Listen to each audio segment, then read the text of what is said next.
साधु को कितना सहनशील हो, ये विषय है। विषय को पकड़ के रखियो तब समझ में आएगा, नहीं हम बह जाएंगे और आप भूल जाएंगे महाराज जी कहाँ में जा रहे, कहाँ क्या कह रहे थे।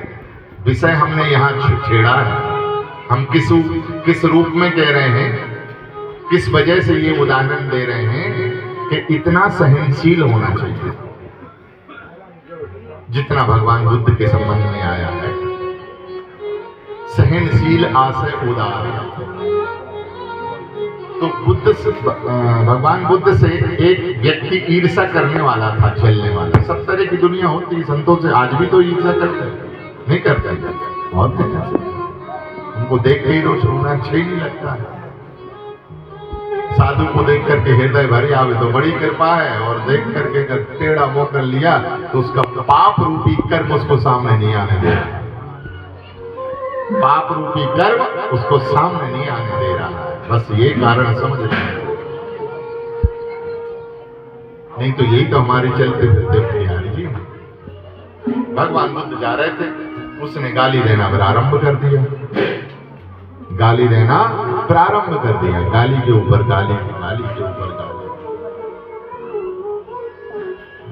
महात्मा ऐसे होते, महात्मा ऐसे होते, महात्मा ऐसे होते, और प्रत्येक शब्द में गाली। सुन रहे थे बुद्ध जी महाराज, सुन रहे थे, कुछ उत्तर नहीं दिया। देते देते देते देते देते थक गया वो व्यक्ति। तब वो शांत हुआ, और जैसे ही शांत हुआ तो भगवान बुद्ध ने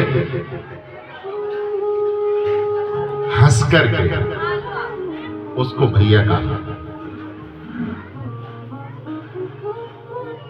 भैया, तब भी वो रुष्ट होके बोला, अच्छे से नहीं बोला।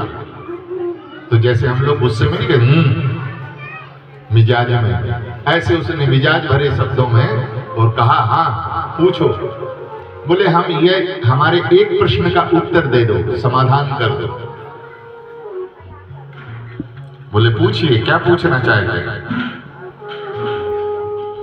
एक व्यक्ति ने, किसी व्यक्ति ने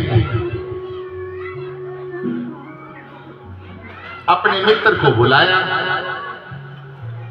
कल आप हमारे यहां आकर के प्रसाद पा लीजिए, भोजन कर लीजिए, आपकी भाषा में भोजन कर लीजिए।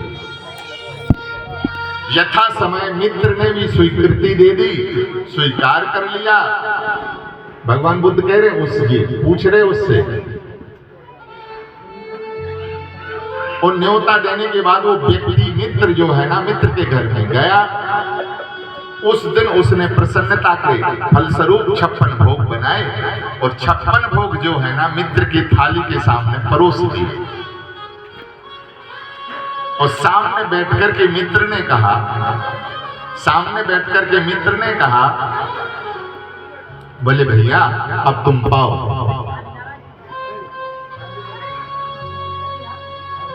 मित्र ने कहा, अरे भाई अभी तो हम भोजन करके आ रहे हैं, अब हमारे भीतर पाने की गुंजाइश नहीं है प्यारे, क्षमा करना, अब हम पाना नहीं चाहते हैं।